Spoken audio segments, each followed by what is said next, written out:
Tunapenda tulipe pesa twende kwa Obi na hiyo boxing yake, lakini tupatie value ya pesa yetu. Hata ule kijana wetu hapa Mombasa alipigana na ule jamaa, lakini ukiona ni kama wamama walikuwa wanapigana. Walikuwa wanafanya a lot of padding badala ya kutupa punch. Unaona? Sasa yao ilikuwa ni padding. Ni kama ile ni kama kuku mbili za pigana. So ambaye ulihype weka mawe. Alafu wewe ule jamaa mwingine anaenda kukupiga kama uppercut, alafu wewe unaruka juu. Unategemea nini? Assalamu alaikum warahmatullahi wabarakatuh. Karibu mpenzi mtazamaji TV yako pendwa Halal Charity TV. Kiwa tuko ndani ya kipindi cha biashara mashinani. Biashara ya leo si biashara, ni hadithi na ni safari. Safari ya vyuma. Hii ni gym inayopatikana ndani ya Mtwapa. Ungana nami basi mpaka mwisho tuweze kupata mengi mazuri kuhusu gym kama hii. Mangapi anafanya, mangapi anatokea ndani ya gym kama hii, na vile vile tuweze kusikia kutoka kwa mzee wetu, Mzee Adam, kwa mengi mazuri.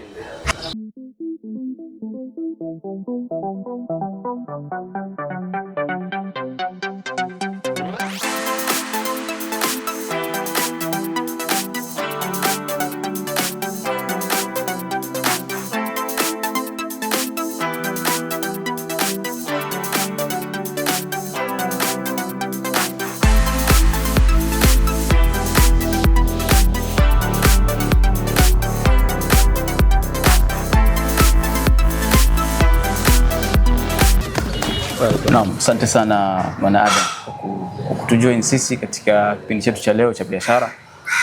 Ningependa watazamaji waweze kujua wewe kwa jina, jieleze inshallah. Kwa jina naitwa Adam Nuh Adam. Naam. Na mimi ni mkaaji wa hapa Mtwapa. Naam. Na karibuni Rapid Gym ambayo iko maeneo ya Mtwapa karibu na Golden Key Mari shule. So nawakaribisha kila mtu. Shukrani sana. Shukrani kwa kukaribisha. Sisi tumefurahi sana kuja kuongea na wewe, kupata mazuri kuhusu sehemu kama hii. Pengine ueleze watazamaji ambao wanaangalia video kama hii, waeleze hii sehemu inaitwaje na iko sehemu gani? Umeanza kusema iko Mtwapa, lakini waeleze kwa ukubwa zaidi, waweze kujua inaitwa vipi na iko sehemu gani. So hapa ni Rapid Gym. Okay. Iko Mtwapa. Iko Golden Key ndogo Mari karibu na kanisa ya SDA, kwa sababu hiyo ndio locality ya hapa. Okay. So usipotaja hiyo pia kupata direction itakuwa ni ngumu. Itakuwa ngumu. Yes. Now, yes. So umesema ni gym. So yes. What about it? Ama mnafanya nini katika gym kama hii? Hii gym tunakuja kupatia watu afya, kwa sababu gym ni njia moja ya maisha. Kwa sababu afya ya binadamu ni muhimu sana. So ukija kwa gym, kila mtu ako na goal tofauti. Kuna wengine wanakuja hapa kufanya mazoezi ya cardio ambaye ni kukimbia, kutumia baiskeli, okay, kufanya training mbalimbali ambaye inakuwa na impact kwa cardiovascular yao. Kuna wengine wanakuja kufanya bodybuilding. Okay. Hawa vijana ambao wananuia kwenda kwa mashindano ya bodybuilding, so wanakuja hapa kujenga misuli. Okay, na pia kuboresha mwili yao. Na pia tuko na timu yetu ya boxing ya hapa Kilifi County, pia vijana wadogo ambaye wengine wako shuleni na wengine wako college na wengine wanasubiri process ya kupata kazi. So kwa kujipatia ile hali nzuri ili wasiingilie miadarati na mambo ambayo itawapotoza. So wanakuja kutrain boxing. Okay. Na hapo pia mtu huwa anajigundua, anajua kuna kipaji. Ndio unaona watu pia wana train boxing, nyumaye wanakuwa selected labda na prison, labda na jeshi, labda na viungo mbalimbali vya serikali ambayo wana mchezo wa boxing. So kuna watu ambayo wako addicted na gym. Okay. So bila kuja kwa gym hawana raha tena. So gym inakupa, unakuwa na ustawi wa akili, kwa hivyo inakufanya unakuwa na decision making nzuri, kwa sababu hali yako ya afya ya kimwili iko katika hali nzuri. So unaweza kujimudu kwa maisha yako, kujipanga kwa njia nyingi. Kama kwa mfano mathalan, ukiona mtu ambaye anafanya mazoezi ni mtu ambaye anaamka asubuhi, anachunga afya yake. Kwa hivyo each and every step ambaye anachukua anataka kufanya bora na bora zaidi. So at the end of the day inakupa impact nzuri kwa decision making ya maisha yako. Okay. So ni mambo na body and mind and soul. And soul kabisa. Okay. Kwa atakuja kwa boxing, lakini kabla sifia kwa boxing, pengine tujue hii gym. Yes. Rapid Gym imekuwa establish lini ama iko na miaka mingapi ama muda gani hapa? Rapid Gym sasa tunaelekea mwaka wetu wa 5.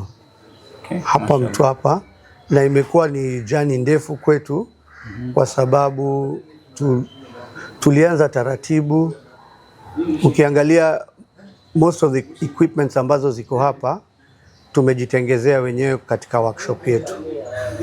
So imekuwa ni jani, na pia wale watu ambao walianza kutrain na sisi mwanzo wangekuwepo, wangesema mahali tulitoka na mahali tuko leo kuna great difference. Na pia nashukuru pia kwa wale members ambao tulianza na wao, kama si wao na kwa uwezo wa Mwenyezi Mungu, kwa sababu kila kitu iko hapa ina reflect kwenye account zao wao, na pia tunamshukuru Mwenyezi Mungu kutuwezesha. So it has been a long journey. Long journey. So tuseme nearly 5 years right? Yes, 5 years, yes. Mashallah. Na unajua gym entails vitu vingi Yeah. Unajua mtu anaweza kuona gym ni kitu rahisi, lakini gym lazima uwe na equipment ambaye ina suit wale watu ambao wana train pale. Lazima uwe na weights. Utakuta gym kama hii tuko na karibia maybe 3000 kgs ambaye ni very expensive. Na ukipata weights za gym 3000, ukitaka kujua roughly ni pesa ngapi, unafanya na 300 bob per kg. So hiyo itakwambia ya kuwa si jani rahisi. Alafu pia kuna maintenance za mashini, hizi cables ukatika mara kwa mara. So it's pia ni expensive affair. Sio kitu ambaye always lazima uwe on toes, kwa sababu hapa tuko na department tofauti. Tuko na department ya usafi, tuko na department ya trainers, na tuko na department ya maintenance. So hiyo, kwa hizo department tatu ndio imetufanyia tuwe na win-win situation ya kufanya hii gym iweze ku run on daily basis, ili tuweze ku meet expectation ya wale wateja wetu ambao wana train hapa. So pia wale wateja ambao wana train hapa wametusaidia pakubwa, kwa sababu bila kuwa na clientele hakuna vile uta-manage ku-repair machines, uta-manage kulipa staff. So tunawashukuru. Lakini ile kitu ambaye mimi iko ndani ya roho yangu, nina give back to the society, kwa sababu ninaweza kusema hii ni gym bora hapa Mtwapa, na ndio the cheapest gym Mtwapa. Okay. Kwa sababu huwa nalipisha 1500 a month kufanya mazoezi ya mashini zote, ila kama unataka kutumia treadmill utalipa extra 500 kwa sababu ya umeme. Lakini ni nini ambayo ilinivutia ili nifanye gym iwe bei affordable? Kwa sababu sisi wenyewe tulikulia Nairobi na zamani tulikuwa na challenge sana wakati ambayo tulikuwa tunasoma college. Hatukuwa na pesa ya kulipa gym. So tulikuwa tuko on and off. Leo unaenda, una train, kesho huna, unasusia. Lakini kwa kweli nimelelewa katika background ya mazoezi tangu udogo wangu.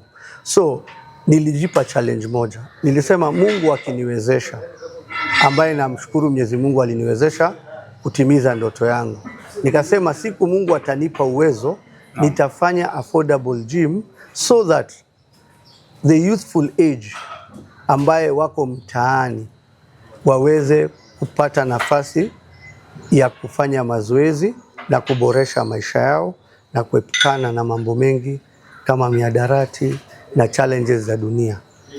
So kitu kikubwa kwangu sana si ile pesa ambayo natengeza kwenye gym, ni ile impact ambayo nafanya kwenye community, kwa sababu hii gym it's only 1,500 na sioni nikiongeza bei karibuni, kwa sababu napenda watu wakiwa na nafasi nzuri ya kuboresha maisha yao.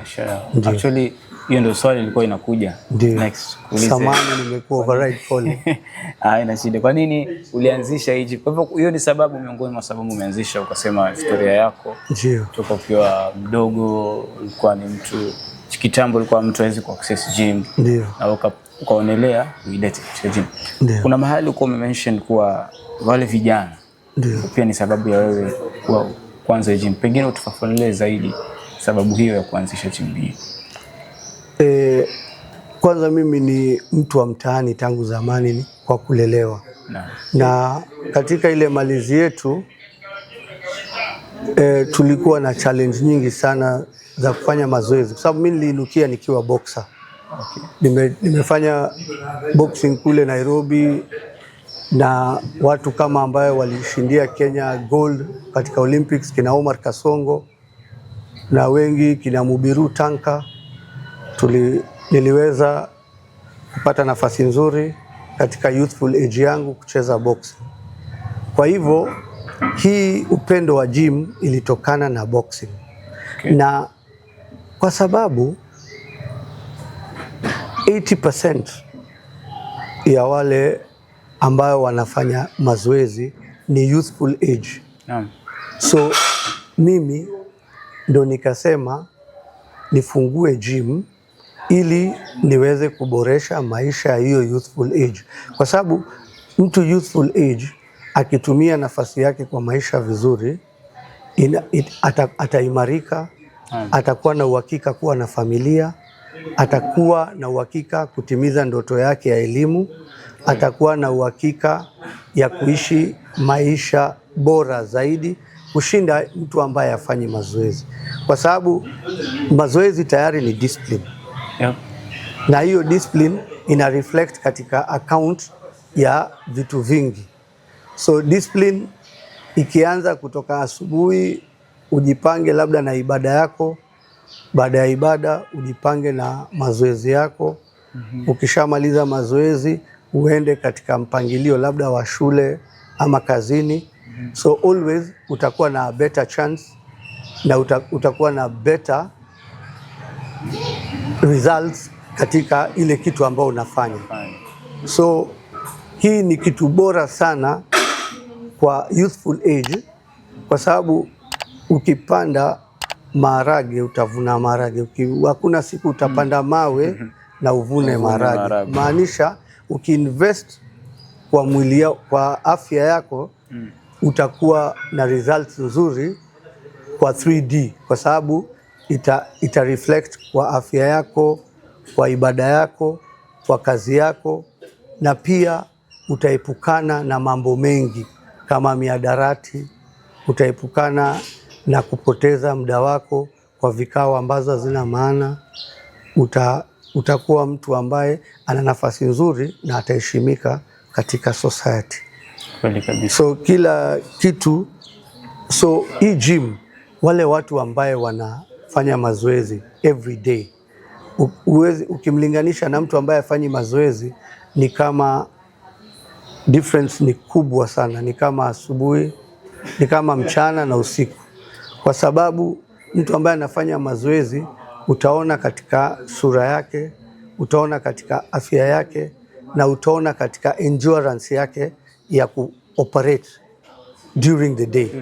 So ni mtu ambaye ako na nguvu zaidi, ako na afya zaidi, na pia ile chakula ambaye anakula inakuwa digested easily. So kumaanisha inampatia success kila upande. So gym is a way of life.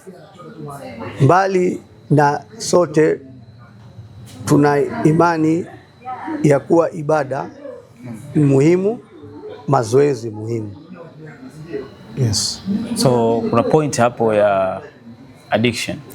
So ni kama ni bora mtu awe addicted na gym than being addicted with vitu ambazo hazina maana. Yes, 100%. Ukiwa addicted na gym, hiyo ni smart investment kwa sababu ina matokeo. Unlike mtu ambaye ako katika addiction, ana kitu ya kwanza, ana lose sanity. Kila siku atafanya kitu ile akitarajia atapata matokeo tofauti, ilhali yako pale pale. Lakini ukiingia tuseme kwa gym, addiction ya gym, leo hii umeingia unataka ku lose weight, day 1 mpaka day 100 we mwenyewe utaona matokeo. Lakini ukiwa na addiction ambayo una abuse substance fulani, day 1 mpaka 100 days, kama we ni mvuta bangi, reasoning yako itakuwa chini, utakuwa na hasira kwa sababu kichwa, brain ya binadamu iko in 3 parts. Iko hapa mbele, iko hapa katikati ambayo wanaita leisure center, na iko hapa ambayo ndio una make decision. So utapata mtu ambaye ana abuse bangi, reasoning yake iko chini kwa sababu ile message inakuwa related katika kichwa yake, haikui fully moved to the last step mahali brain ina make decision. So utapata anafanya half decisions ambazo ndio hizo inaleta hasira, ambayo inaleta misjudgment, na ambaye pia inampatia poor conclusion. Unaona? So ukiwa uko addicted na gym, hauna shida kwa sababu matokeo yake ni mazuri. Ni positive. Yes. Tuendelee na maswali yetu, manake wengi wanataka kujua wengine faida ambazo wewe unapata kwa hii gym. Yes. Utupatie at least kama 2-3 ambazo unapata.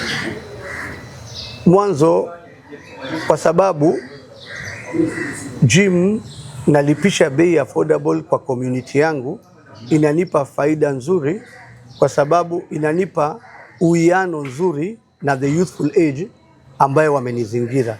Kwa hivyo nikitembea kule nje, watu wananiita mzee wa gym, habari yako, tunakushukuru, umetupa opportunity nzuri ya kufanya mazoezi. So always napotembea napata positive feedback kutoka kwa community ambaye hususan ni wale youthful age.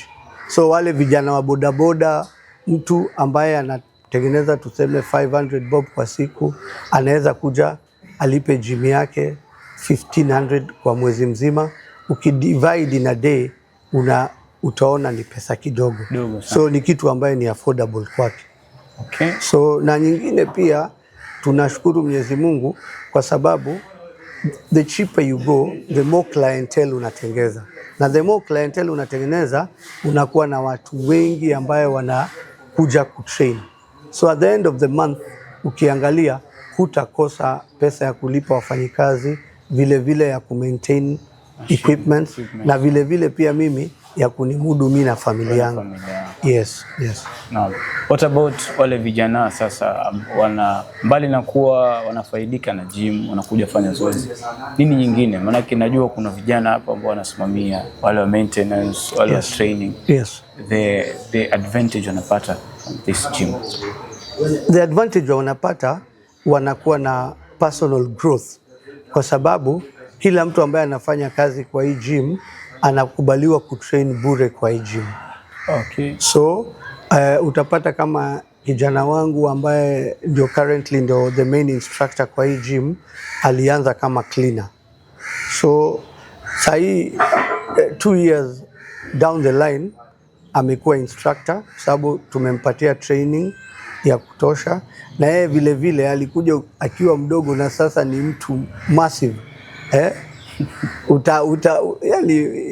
Ni self explanatory, utamuona tu, utaona kuna mabadiliko. So hiyo personal growth ile you can grow with the company hii ya Rapid, ya kuwa ulianza ukiwa cleaner, 2 years down the line umekuwa instructor, wewe sasa umekuwa bodybuilder, na maybe in future utakuwa maybe mtu ambaye ataenda kwa competition.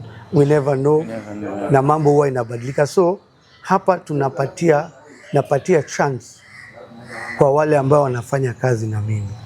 So si ati wewe ni cleaner ukwe cleaner mpaka uzeeke, hapana. So hiyo ni positive impact kwa wale vijana. That means kuna stories nyingi sana hapa ambazo watu wametengeza personally. Yes. Kuna vijana pia nimewatrain boxing hapa, kama Willy ambaye ameenda kucheza Nairobi Manovices, kijana mzuri sana kwa boxing. Na pia hii Rapid Gym pia tuliekeza kule Bamburi, mwisho tukafungua club ya boxing vile vile, ambaye pia inaendelea currently. Na pia wale vijana ambao tuliwatrain pale, tumeona wameanza kushinda mamechi na wameanza kujitambua, kwa sababu kitu cha msingi ni kujigundua, ujue una talent gani. So ukiona unapenda kitu, labda pale Mwenyezi Mungu amekuwekea kipaji pale. Kwa hivyo it's always good to pursue your dream. So ndio unaona maboxer wengi duniani, kama hata Mike Tyson alikuwa mtu wa street, lakini alijigundua yeye mwenyewe. So ni wewe mwenyewe unaweza kumake change katika maisha yako. Mwanzo ujikubali, ya pili uji-identify, ya tatu ujigundue, ya 4 ujisukume mbele. Sky is the limit. Yes. Thank you so much. Yes. What about the community now? Mbali na hawa vijana kivyao, hii community ya area kama hii wamefaidika na gym vipi?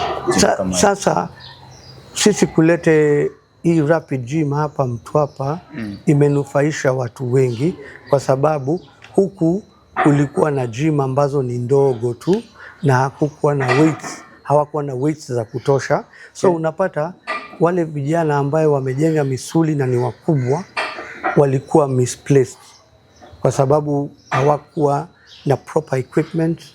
Hawakuwa na proper conducive environment, kwa sababu unaona hii Rapid Gym ni gym ambayo tunaita cage type. Cage type meaning ni open air. So hapa hata mtu akiwa na homa unafanya mazoezi karibu naye, ni ngumu ile homa ikupate, kwa sababu kuna hewa ya kutosha.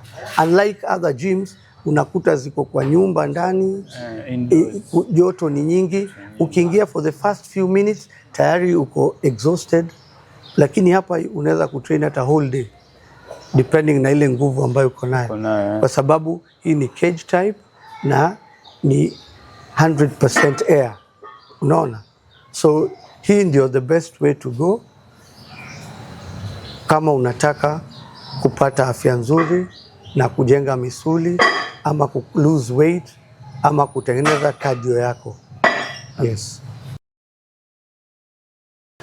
Adam, ningependa mimi nimesikia ukisema kuhusu boxing. Yes. Na wewe ni professional boxer, sio? Yes. Very professional. Kabisa. Sasa ningependa utueleze historia yako ya boxing na utugusie kuhusu boxing, manake tukiangalia sahihi kwa muda ambao upo, nchi yetu yenyewe pia tukiangalia, na masuala ya huu mchezo wa boxing ambao umeibuka. Yes. Kwa hivyo tupe historia yako alafu tueleze pia kuhusu boxing.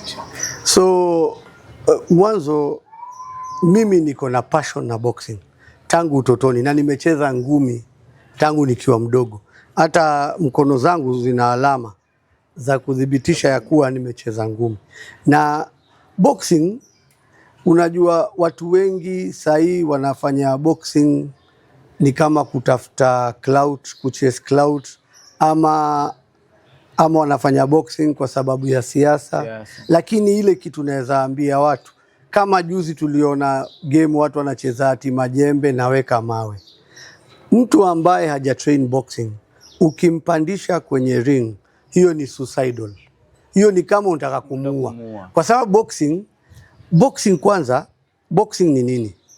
Boxing ni mkono na mabega na kiuno na mguu na akili yako iambatane. Hiyo ndio boxing. Na boxing ina ngumi 3 peke yake.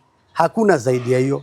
Boxing ina straight punch, ina uppercut na ina hook. Na kama mwingine atasema boxing ina kitu nyingine zaidi ya hiyo, ila kuongeza body movement na akili yako na fitness ambaye ni cardio yako. So boxing sio kitu ya kufanyia mchezo matani, kwa sababu boxing iko na sheria. Ukipunch below the belt, hiyo ni mbaya. Ukipunch mtu nyuma ya kichwa, unaweza kusababisha kifo. So boxing si kitu ambaye ati unaamka unaenda kwa duka unanunua mkate na maziwa unaenda home unapika chai. Hapana. Boxing ni kitu inahitaji fitness na technical know-how. Lakini sasa watu wana abuse boxing. Kweli. Unaona? Kwa sababu hata sheria ya boxing ni very simple. Kwanza, mtu yoyote ambaye ni boxer lazima awe na history. Awe na kitabu yake ya boxing, imeonesha amecheza novices. Yani boxing inaenda na daraja na ngazi. Yani unaenda mosmos. Hakuna siku unaamka unaanzia kule juu kishuka chini. Na tena wale watu wote sasa nimeona isipokuwa nita shout out kwa kijana wangu Salim Omoit, kwa sababu nimetrain na yeye. Mungu ambariki, alipiga unaona sasa kitu ambaye inaweza kuonesha ambaye ni dhahiri. Unaona kama ile fight ambaye Obina aliarrange boxing katika ule Omoit, Salim Omoit na ule kijana ambaye anafanya kwa Forest. Sasa ule kijana wa Forest ni mzuri, ako na physique nzuri na yeye mwenyewe pia ako na cardio nzuri, lakini hana tekniki ya boxing. So at the end of the day unaona alipigwa uppercut akalala na shingo. Kwa nini alala na shingo? Na alikuwa anatuonesha ya kuwa anaweza kushika kisu juu ya msumari na anapiga push up. Boxing sio kuwa bodybuilder. Boxing sio kuwa mtu wa TV. Ati we ni mtu wa makeup. Boxing ni technique na ujue sheria na vile vile uwe na cardio fitness ambayo ina suit ile boxing. So hata wale watu wote walienda pale, kitu tu moja ungewapatia kwa ufupi ni kama kuruka kamba. Kama we ni boxer, hata mimi ni mzee sahii niko lakini bado tunajimudu, hata kama siko prepared, lakini boxer yote duniani lazima ujue kuruka kamba. Hata kama hauna hata kama umekuwa miaka ngapi, hata kama uliacha boxing lini, lakini boxing kama hujui kuruka kamba, hiyo ni dhihirisho kuwa wewe hujai kucheza boxing. Umenielewa? Kwa hivyo boxing inataka mtu afanye road work, inataka mtu apige kamba, inataka mtu ashikiwe pad, inataka mtu apige bag, inataka mtu afanye skill training kucoordinate akili yako na mwili yako. Hiyo ni mkono, mabega na mguu. Na pia utakuta watu wengi hawajui hata boxing stands, hawajui wanacheza kama ukicheza kwa upande wa mguu wa kulia mbele unaitwa nani, ukicheza mguu wa kushoto mbele unaitwa nani. So utakuta sasa boxing imekuwa sasa, ni kusema kwa ufupi, hata tuliona pale kwa stage ya Obina. Mimi ninasema kwa ufupi, show na boxing ni mambo mawili tofauti. So ningependa, kwa sababu ili tusipate casualties nyingi kwa wale watu ambao watapanda kwa ring, wengine wakufe, wengine walazo hospitali bure, wengine wavunjwe mbavu. So kama ni kupanda kwa ring, tafadhali mtu awe na kumbukumbu, mtu awe na history yake ya boxing. So boxing ni discipline. Utapata maboksa wengi sana ambaye ni wazuri tangu zamani, watu walikuwa ni wapole. Kama Omar Kasongo ni mtu ambaye alikuwa akitupa ngumi ametupa kilo kadhaa, lakini maumbile yake na tabia yake ni mtu mpole, mkarimu, na mtu ambaye hapendi hata uchokozi. Ushanielewa? Kwa sababu ukishakuwa boxing, ikishakuingia na unaijua na inakupatia pato kwa maisha yako, unaichunga, kwa sababu hiyo ndio source of income yako, inakuwa ni professional. Unlike kusema njoo tupigane, mimi nitafanya, ukifika unatupa mkono na unatembea na miguu zote kwa pamoja. Sasa hapo hakuna boxing, hapo ni kuogelea na ni sinema. Hiyo ni kipindi. Manake wengi tuliona pale katika hiyo show ya boxing ilikuwa. Hata ule kijana wetu hapa Mombasa alipigana na ule jamaa, lakini ukiona ni kama wamama walikuwa wanapigana. Ile ilikuwa ni vita ya kike. Yani I'm sorry kutaja wamama kwa sababu wametuzani, samee. Yani ni vita ambayo nataka yani kutoa ile wanawake wanapopigana, tumelinganisha na exactly, kwa sababu walikuwa wanafanya a lot of padding badala ya kutupa punch. Unaona? Sasa yao ilikuwa ni padding hiyo, ni kama ile ni kama kuku mbili za pigana. So ukitaka kufanya boxing, pitia the correct channel. Kweli. Hapa Mombasa kuna makoch wazuri sana, ambayo wako na maklub zao, kutoka Bamburi, kuna Freetown, kuna Kongowea, kuna mimi tu kwa sababu pia niko committed na hii gym na shughuli zangu zingine, sija explore sana boxing in Coast. Lakini sisi tuko na club yetu hapa, hata tunatumia matairi kama punching bag ambaye ni cheaper ku maintain, kwa sababu punching bag inaingia maji, inakuwa na uzito zaidi. So kila kitu ni ubunifu, na pia ukiwa umezoea kutrain watu boxing, ama ulikuwa boxer zamani, una think out of the box ili ufanyie wale ambaye upcoming maisha yao ikuwe a bit easy na waweze kupata cheap equipment hata mtaani. Kuna comment nataka kutoa kwako. Ndio. Kuna mmoja alipokuwa anapigana alipigwa under the belt. Yes. What's your comment on that? Sasa hiyo kupigwa under the belt ni kwa sababu mtu hajui sheria ya boxing. Umempandisha layman kwa ring. Wewe ukipanda kwa ring na ndio bout yako ya kwanza ambaye ulihype, weka mawe. Alafu wewe ule jamaa mwingine anaenda kukupiga kama uppercut, alafu wewe unaruka juu. Unategemea nini? Lazima utapigwa huko chini. Kwa sababu gani? Kama mimi nasisitiza wale ya watu ambao wanaenda kwa, tunapenda tulipe pesa twende kwa Obina hiyo boxing yake, lakini tupatie value ya pesa yetu. Tuwekee watu kwa ring, watu ambaye wanajua boxing. Ili at the end of the day ikuwe na a concrete solid meaning. Na ilete impact nzuri kwa society. Sasa hii utasema ilikuwa ni wrestling, ilikuwa ni dark fighting, ama ilikuwa ni boxing. Ningependa tuje tena katika kipindi chetu. Yes. Tutakuja tuangazie hiyo boxing kwa upana zaidi. Yes. Lakini wewe mwenyewe tupatie miaka yako ya boxing, pale umetoka kwa ufupi tu. Yes. Ili tuweze kuendelea na kipindi. Mimi nilianza kucheza boxing mtaani tangu nikiwa 19 years. So nilikuwa nacheza boxing huko upande za Nairobi, na nilicheza na maklub mbalimbali, na pia kwa sababu zamani ukilelewa Nairobi ulikuwa ni tunasema mkono yako ikuponye. Yani kila mtu alikuwa fit. So katika ile daily life utakutana na vita shuleni, utakutana na vita barabarani, utakutana na vita kwenye matatu, utakutana na vita kwenye KBS, ile ilikuwa ni basi zile za usafiri. So sasa kujitayarisha na ili ukue fit na upambane kwa niaba ya familia yako na wewe, tuliingia boxing hivyo. So tumechezea maklabu zingine mbalimbali na tunashukuru Mwenyezi Mungu, na pia nashukuru Mwenyezi Mungu nime give back to the society kwa sababu pia na train vijana boxing na yote ni mambo ya Mwenyezi Mungu, tunashukuru. Katika kumbukumbu zako za watu umetrain nao?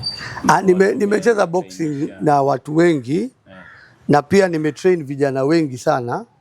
Nimetrain watu wengi, tumecheza na kina Omar Kasongo, tumetrain mimi na Omari tumetrain vijana wengi sana mtaani. Kwa sababu tulikuwa tukigive back to the society. Leo tunaenda kwa club ya Ongata Rongai, kesho tunaenda kwa club ya Kibira, siku nyingine tunaenda kwa club nyingine kupatia vijana motisha kufanya mazoezi na wao, na pia tukiwa na uwezo ya kuwapatia kama gloves ama pads, tulikuwa tunafanya kwa roho mkunjufu.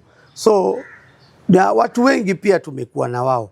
Ni vile kila kitu tunamshukuru Mwenyezi Mungu, na wale wako na great success tunawatakia kila la kheri, na pia wale ambao watainukia ndio wengi. Na ile kitu ambayo nimeshukuru Obina, kwa sababu Obina amefanya awareness ili boxing iamke tena upya katika Kenya. Kwa sababu ukiona Uganda wanaaminia boxing sana. Ghana ni the home of boxers. Ukitaka kuongea kuhusu boxing Afrika, hata ukienda Ulaya utaje boxing, kwanza utaulizwa ni Ghana. Naona? Kwa sababu wao wako mbele sana. Na Tanzania pia wako mbele, Kenya wamepita Kenya kwa boxing.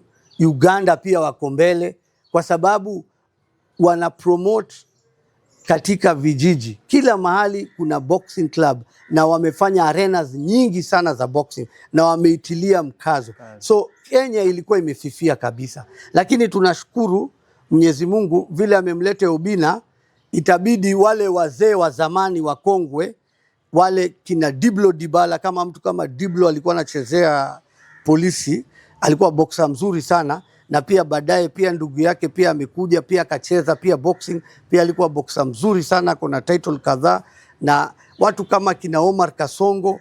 Ningependa Kenya wapatie opportunity the real boxers kama Omar Kasongo, wasimamie federation ya boxing.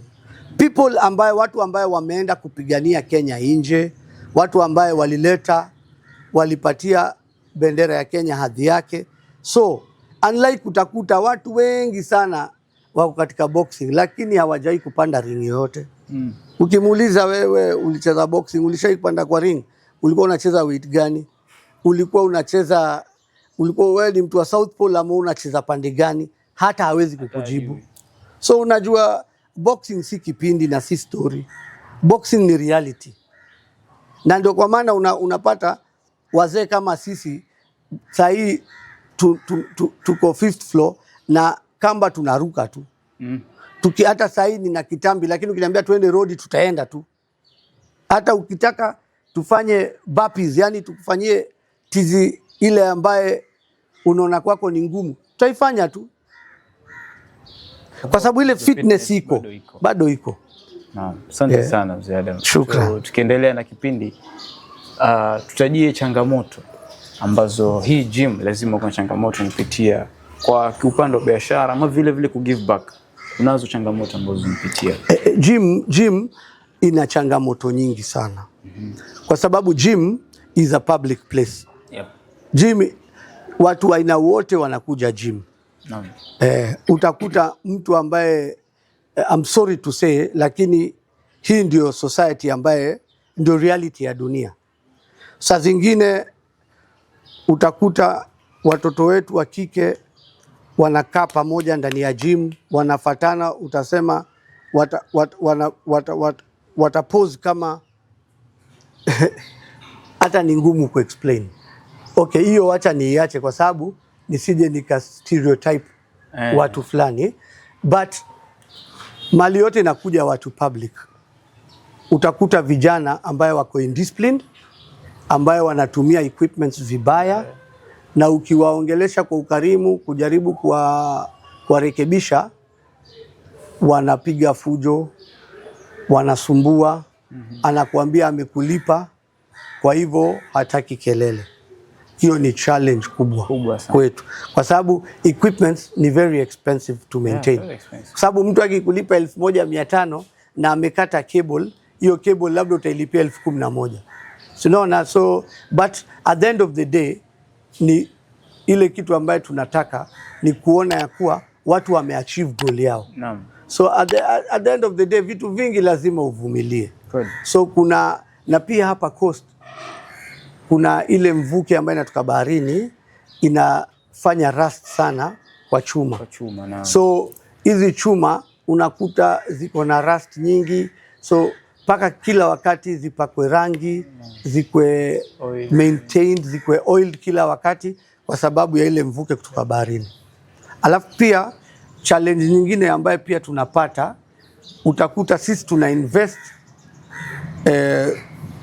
invest pesa nyingi katika gym, lakini utakuta watu wengine wanachukua watu kutoka kwa wanakuja kwa gym, wana source wasichana, unakuta mtu anapose kama trainer, anaenda kufanyisha mazoezi baharini kule asubuhi. So at the end of the day wale watakimbia kwa muda, alafu wa realize kumbe ule mtu alikuwa anawafanyisha mazoezi ambayo sio, alafu tena warudi tena kwa gym. So wakirudi tayari hapo tumepoteza revenue, tayari tumepoteza rapo na ule mtu, tayari pia ule mtu tulikuwa tumeshaanza training na tunatarajia matokeo, kabla apate ile matokeo ana take off. Sasa kirudi tena ni kuanza tena zero. No. So inakuwa ni challenge kubwa. Ni challenge kubwa. Gym, a lot of challenges. Alafu pia usafi pia utakuta watu wengine pia wakikuja kwa gym, unajua inatakana ukija kwa gym uwe uko na grooming standard nzuri. At least uwe pia umeoga, utumie deodorant, hata mdomo usugue mdomo yako, kwa sababu unakuja kumeet na watu. Na ile kitu ambaye ningependa wale youthful age wajue, gym ni mahali ya ku reflect, ya ku rejuvenate, ya ku explore, na pia ni mahali ya kufanya networking. Yeah. Kwa sababu utakutana na mtu mmoja kwa gym ni wa IT, mwingine ni banker, mwingine anafanya kazi kwa insurance, mwingine ni pharmacist, mwingine ni daktari. So pale inatakikana utengeneze portfolio yako vizuri, ujuane na watu, ufanye networking. Kama wewe ni mfanyabiashara, tuseme unauza nguo, uwauzie pale, yani uchukue ile contact ili uweze baada ya gym kuna maisha nyingine. Kweli. So lazima ikuwe ni win-win situation. Unlike wale watu ambao wana abuse, utapata tuseme kwa mfano watu wakikula mguka kwa kiosk moja, kwa kiosk moja ndogo wataingia watu 20. Na watu wote 20 hakuna hata mmoja ana kazi, hakuna hata mmoja ana title. So pale hakuna networking, hakuna afya, na hakuna baraka. Ushaona? So as much as pia kuna challenge, tunamshukuru Mwenyezi Mungu. At the end of the day tumeumbwa na Mwenyezi Mungu tuende day by day, step by step, na pia every day, every challenge is a better tomorrow. Kweli kabisa. Asante sana Mzee Adam. Kuna jambo ambalo huwa tunauliza katika kipindi chetu, wapatia morali wale ambao wanaangalia hii biashara yako ya gym. Pengine ulifikia mahali ukataka kukata tamaa, useme hii biashara mimi naachana nayo, mimi ukarudi tena. Ndio. Wakati nilipoanza hii gym, nilipata challenge kubwa sana na matrainer. Okay. So tulikuwa tunatengeneza clientele. Tunakuta tumekuwa na class ya wasichana kama 30 na tumeanzisha class ya aerobics. So na mimi kwa sababu nataka professional ili tuweze ku meet standard na ku meet na kupatia watu value ya pesa yao, natafuta trainer ambaye anajua. So utakuta wale trainers ambaye wako Kilifi County ni challenge tupu. Atakuja pale, utamlipa pesa yako, at the end of the day atabadilisha nia ya wale wanawake wote na atahama na wao. So kuna wakati gym nilitengeneza clientele yangu, matrainers wanakuja, wanasomba watu wanaenda, mpaka hata nilikuwa nataka kuuza gym, niachane nayo. By the first 2 years nilikuwa niko na a lot of challenges kuhusiana na human resource. My instructors, na hii yote inaletwa na nini? Na akili ndogo, na mtu ambaye hana maono ya future. Na mtu ambaye hana subra, na mtu ambaye hana imani. So unakuta unapata instructor wengine naye pia challenge nyingine, wa instructor mmoja anataka atongoze wasichana wote kwa gym. So at the end of the day hata ile gym ina lose meaning, unashindwa hii ni brothel ama hii ni gym. So mimi kuna vitu vingi ilikuwa haiendi na itikadi yangu, mpaka nakasirika kweli kweli. Alafu unakuta una invest kwa equipment, una invest kwa kila kitu, unafanya a lot of marketing ambaye saa zingine hata ulali kwa sababu unatafuta saa zingine labda we ni analog, unatafuta kijana ambaye ni digital, akutupie online, akufanyie Facebook, akufanyie Instagram nini, unamlipa. At the end of the day pia ukimlipa, siku ile tu utachelewesha malipo kidogo, anaweka maneno mabaya, kila mtu tena anatoroka gym. So sio rahisi kudeal na binadamu na gym. Mimi the first 2 years nilipitia shida kubwa sana, lakini nashukuru Mwenyezi Mungu kwa sababu perseverance ndio kitu ya muhimu kwa maisha, na pia ukipata challenge ndio unapata solution. So nashukuru Mwenyezi Mungu mpaka saa hizi nimeweza ku learn zile loopholes, vile gym inafaa kuwa. Na pia ukiona mtu pia afadhali, nilifundishwa zamani na instructor wangu mmoja, aliniambia ukitaka kupata swimming instructor, chukua mtu ambaye hajui kuswim, mfundishe kuogelea, alafu atakuwa instructor mzuri. Unlike wewe unataka kukimbilia professional na huyo professional atakuwaste. Unaona? Umeelewa? Sababu tayari ana kiburi, tayari anaona yeye kwa hivyo, kwa sababu yeye anajua kila kitu, mwanzo hayuko tayari kulana na hayuko tayari kurekebishwa. So hizo ndo zile challenge ambazo nilipata. That's why niliamua ni invest kwa wale wafanyikazi wangu. Ndio kwa maana naweza kupeana example kama huyo kijana wangu alikuja akiwa cleaner na sasa ni instructor. Na hii all is about trainings. Una invest kwa mtu wako na unapata proper feedback na unashinda. Very true. Yes. And what made you come back? Nini likupatia motisha kusukuma ukarudi? Kwa sababu nilikuwa sija meet ile dream yangu ya ku give back to the society ya 1500. Okay. Mimi najua watu wengi mtu hapa wale wako na gym watanikasirikia, lakini mimi shida yangu kwa maisha yangu sio pesa peke yake. Kuna na pia ile baraka kwa ile kitu ambao unafanya. Kweli. So kwangu kitu ambayo ilinifanya nirudi na ujasiri na mfumo mpya na kufanya a lot of research mpaka nikajua ni invest kwa watu wangu ili nipate better conclusion. Ni kwa sababu ya ku meet dream yangu, na nashukuru Mwenyezi Mungu, the gym is working well. tunashukuru kila upande tuko salama. Alhamdulillah. Alhamdulillah. Swali la mwisho tuseme, na tukiendelea kwa sababu ya wakati. Wewe kibinafsi, jambo gani ambalo ungependa kuwahusia vijana kwa ujumla kuhusu maisha yao, mbali na gym, hata gym ikiwa, lakini kimaisha yao, maana vijana wengi wanaangalia kipindi kama hichi, wapatie usia gani? Mimi ni mzazi wa Gen Z. No. Kwa hivyo ningependa kuambia ma Gen Z ambaye ni watoto wangu, kila mtu atavuna